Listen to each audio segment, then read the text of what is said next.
first song I wrote turned out to be Short Shorts, which was not much of a song, but it was a very big hit record. And from that point on, I just kind of stayed with it. It sort of was a hobby when it first started and turned into being a business, and it's always been fun. He went from teenager to recording seasons. They started slowly at first, but in 1962, the incredible parade of Four Seasons hits began. My flash recollections are we recorded a song. It was called Sherry. We were playing at a local bar somewhere in South Jersey for the summer. The next thing I remember is Dick Clark played it on one of his Saturday afternoon shows, and 3 days later it sold 200 or 300,000 records, and before we knew it, it was number one. It was amazing. From obscure... The Four Seasons records owed their success to the remarkable 3.5-octave voice of Frankie Valli. Singing was his goal in music, but in those days, you couldn't just be a singer. I wanted to be a singer, but in order to work, you had to play and sing. All things turn around. Today, most groups are self-sustaining.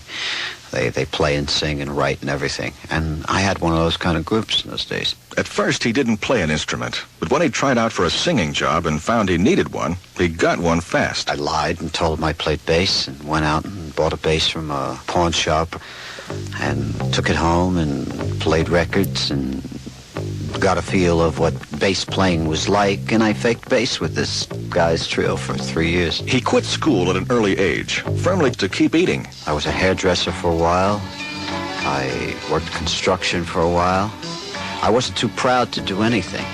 You know, I just wanted to escalate my life and get out of what I knew I could get out of if I worked hard enough. I just wanted to do something with my life. He was willing to work, yes, but not at anything that would jeopardize his music. I never took a job that promotions were in line and that whole kind of thing. If I felt that was happening, it already scared me and I wanted to get away from it. So I just stayed away from that kind of thing. I did fill-in work. My main goal was to stay in this business and work hard on it until I had developed myself so that I could make it. Earning a musical living in the New York, New Jersey area was tough in those days. You had to be able to handle any kind of music. Frankie worked with groups under a variety of names, playing weddings, bar mitzvahs, high school proms, and anything else he could get. They were called the Romans, the Topics, the Four Lovers, and a bunch of other names, including the Varietones. The Varietones came out of the fact that we had done just about everything. We did some Polish music and Italian music, and we did country music. We did a little bit of everything. But the years of dedication and obscurity paid off on a scale beyond imagination. When Sherry hit, the Four Seasons hit the top and stayed there. 12 or 15 weeks, we dominated the #1 spot. Sherry was #1, and Sherry was replaced by Big Girls Don't Cry, #1, and Big Girls Don't Cry was replaced by Walk Like a Man, #1. The Four Seasons spent their first few years in the background, literally. It wasn't until the little man with the 3.5-octave voice stepped out front that the Four Seasons reached their heights. We'll look at that next on the Special of the Week. A lot of talented people. People like Bob Gaudio and Bob Crew, who had been producing a lot of hit records in the 50s. He's producing records like the Freddie Cannon records and the Rays, Danny and the Juniors, and that whole Philadelphia scene for a while was Bob Crew's Cameo Parkway or Swan Records. Working with Bob Crew was an important step, too. Crew had experience in making hits, but it didn't pay off right away. As Bob Gaudio reports, the magic was somewhat slow in coming. We did some background studio work. We kind of did a lot of lounge work. We did some stuff with Bob Crew, backing a lot of records and vocally and instrumentally. And about 2 years of working in the background before we came to the surface with Sherry.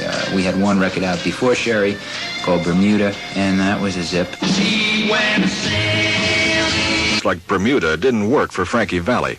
His special gift is in telling stories about his kind of people. Records like Dawn and Walk Like a Man and Let's Hang On were very real situations in the sense that they were things that people related to, that they had gone through in their lives. There ain't no good in our... Gaudio was writing Sherry. Bob Crew happened to catch the Four Seasons act at a Jersey nightclub. Frankie was doing an imitation of an old, high-voiced female entertainer named Rose Murphy. The Crew suggested they use that high voice on their next record, which turned out to be Sherry. The record sold 180,000 copies the first day and set in motion the Four Seasons formula.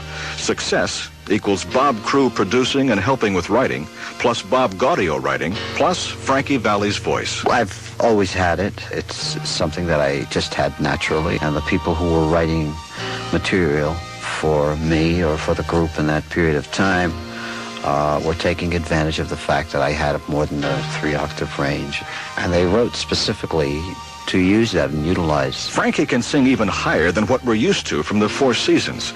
They once had a hit record with a Bob Dylan song, which was so unusual, they released it under another name, The Wonder Who. Frankie's always had that strange voice. We've used it on a couple of things in some of the older albums. I don't remember exactly how it went down, other than we knew we had a super track, and the arrangement was fabulous. We just knew it was there. But vocally, it was, I don't know, a little too low, or something was wrong, and the lead, when he put it on, didn't quite sound exciting enough, and he started clowning around with the high voice. And it started working. It started sounding really good, so we went through with it and finished the record that way, and convinced Phillips at the time to, hey, what's the difference? Let's give it a shot. We've got nothing to lose. And a station in Atlantic City did an interview, and we happened to have an acetate of it. And he said, hey, I would really like to put the interview on and play the record and just ask what's going on with the record. And we said, okay, great, but, don't get us into any trouble. I mean, one time, because it's not a released piece of product, and Phillips will have a lawsuit and so on and so forth. As it turned out, he played it every hour on the hour for like 2 weeks. And it became #1 at the station in requests. And the company was forced to put it out, and it went top 10. Success today. I love what I do. And performing is as much, if not the most important part of what I do, as making the records and caring about the audiences. I came from that other side of the track. The larger majority of the world comes from that same side. These are the people you're appealing to. You only have to think a moment to realize the Four Seasons have had their ups and downs, both before and after success. Frankie's dynamic impact as a performer is what has kept him hanging in there.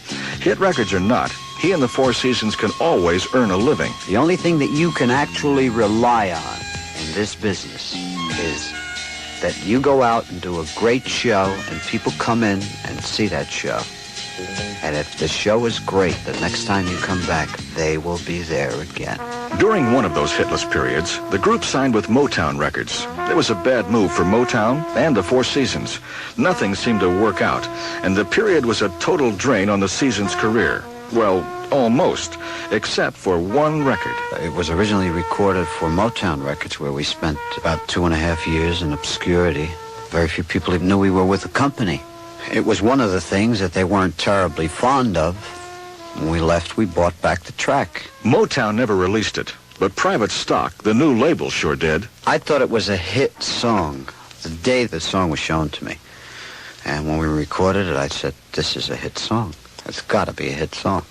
It's such a great song. It's the kind of a song that will become a standard. The name of the song was My Eyes Adored You. It was written by Bob Crew and a young man named Kenny Nolan.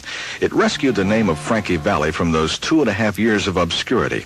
And it showed again the truth of Frankie's philosophy. You talk to the people you know. I'm sure that every guy that was really hung up on a girl would have liked to be so poetic as to say to a girl, my eyes adored you. I mean, or can't take my eyes off of you.